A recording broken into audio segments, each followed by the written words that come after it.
Finally, The Rock has come back for another action movie. Oi, what are you doing an interruption without mentioning your own co-star? Wait a minute. What the heck are you doing interrupting The Rock's introduction? My name is Jason Statham. I conquered the Meg. I fought Vin Diesel's ass in Fast and Furious 7. You know I'm teaming up with you after our 8th installment in Fate of the Furious. Now hold on just a second, you bald-headed jabroni. No, you hold on. Mention my name or I'll use your own bollocks as ping pong balls.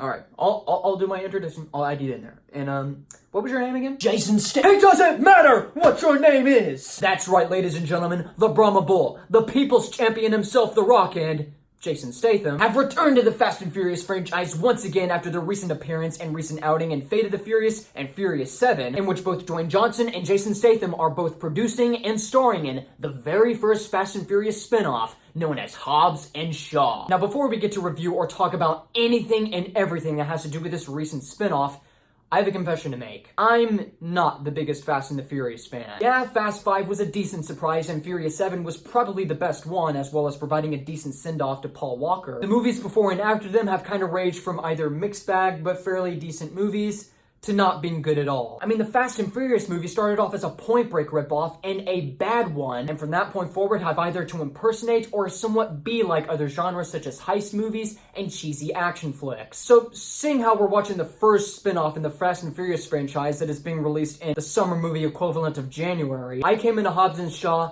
with the tiniest bit of optimism. I came into this movie nothing more than to watch a ridiculously dumb, stupid action movie involving The Rock and Jason Statham killing multitudinous amount of bad guys and leaving kind of a smile on my face. But you know what?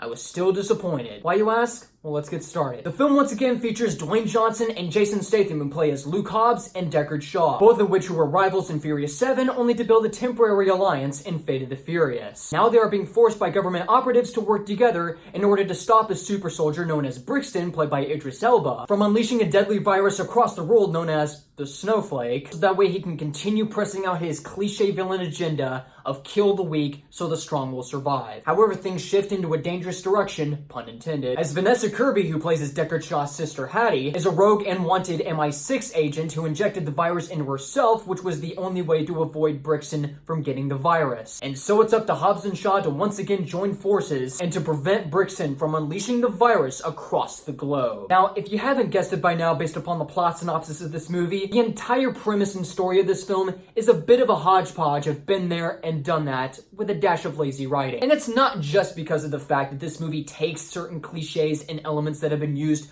from buddy action movies that have been done before and better. Like, of course, that these guys who didn't get along before are eventually going to get along towards the end, and they may have a little bit of a struggle fighting the antagonist until they have to eventually have to work together as one to defeat him. Are those elements a little bit predictable and cliched? Definitely, for sure, but some of those cliches might as well be in the movie's favor. But what definitely doesn't do this plot any favor is the amount of conveniences and contrivances in the plot. There are so many conveniences and contrivances that inhabit this movie, and it feels like that the writers essentially designed it to put it there just so we can get to this moment in the plot. For example, the bad guys, including Idris Elba, used chip-activated weaponry.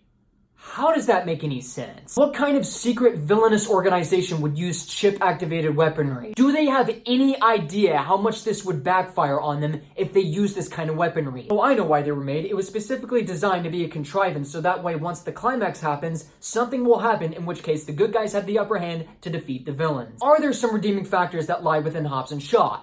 Definitely, of course. One of the numerous virtues that lie within Hobbs and Shaw is the comedic banter and the quality chemistry between The Rock and Jason Statham. Seeing how their chemistry and rivalry banter between each other was one of the best parts between Fate of the Furious, and of course, it is one of the few good aspects that are embedded in this spin-off. Their comedic banter at points feels very genuine and well played out, but while some of the jokes and insults kind of wear out its welcome at some parts whenever they're throwing insults at each other, and it kind of ends up at points being like two middle schoolers fighting each other to see who has the best insult at any of them. But for the most part, whenever they are talking trash and smack-talking each other, I would be lying of myself if I didn't admit I was at least entertained by them. Vanessa Kirby provides additional kickassery in her parts as Shaw's sister, but pretty much the highlight of the movie for me would have to be Idris Elba. Idris Elba, no matter how many poorly written scripts that he happens to be in, he still managed to be one of the biggest highlights of any movie. He's definitely one of the most underrated and talented actors working in Hollywood, and his performance as Brixton totally shows how much of a comedic antagonist he is, with ultimately cheesy lines like, "Look at me, I'm Black Superman," or lines like "genocide, schminicide." It is apparent from the outset how much of a blast Idris Elba is having with his performance. And some of the cameos in the movie,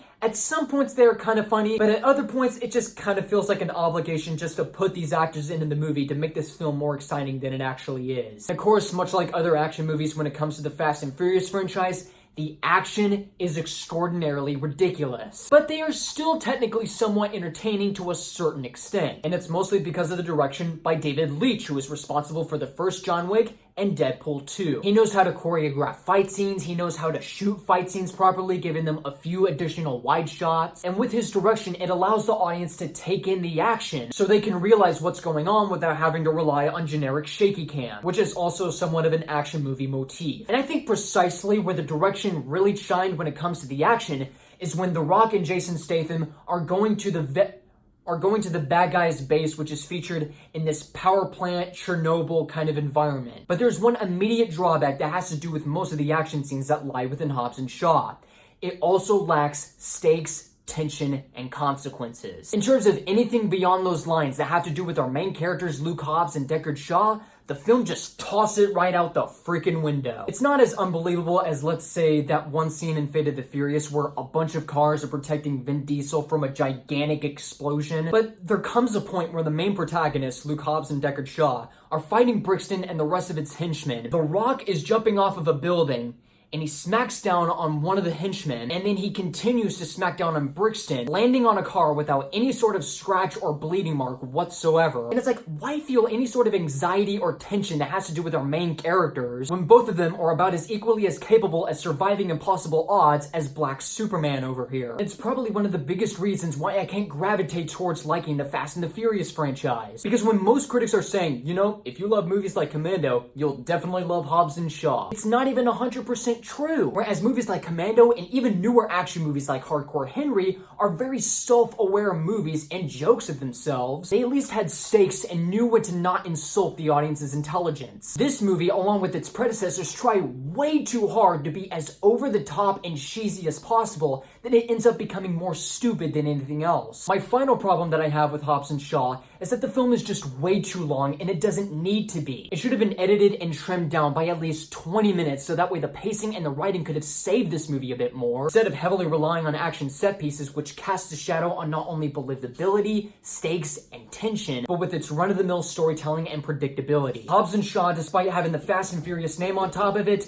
is a bit of a disappointment. This movie could have done so more, but it does so little to the point where it's hard for me to recommend it. While you do have some decent and electrifying performances, especially from The Rock, Jason Statham, and Idris Elba, and while David Leitch's direction is a very welcome one for yours truly, and while the action scenes are absolutely ridiculous, they are still entertaining to an extent. Unfortunately, most of the action lack any sort of stakes, consequences, or tension. The writing is incredibly lazy, and the premise and the story is about as predictable as can be. The film tries way too hard to be in on the joke like other action movies such as Commando, Hardcore Henry, and maybe Invasion USA, and the film all in all is just way too long than it has any right to be. Fast and the Furious presents Hobbs and Shaw for me gets a 2 out of 5. Alright guys, so that is my review of Fast and the Furious, Hobbs and Shaw. Comment below, let me know what you thought about the movie. Find me on Facebook, Twitter, Instagram, Snapchat. And also, if you would like to see more reviews like this, be sure to subscribe for more. My name is Luke Nukem, and you, my friends, have been blown away. If you smell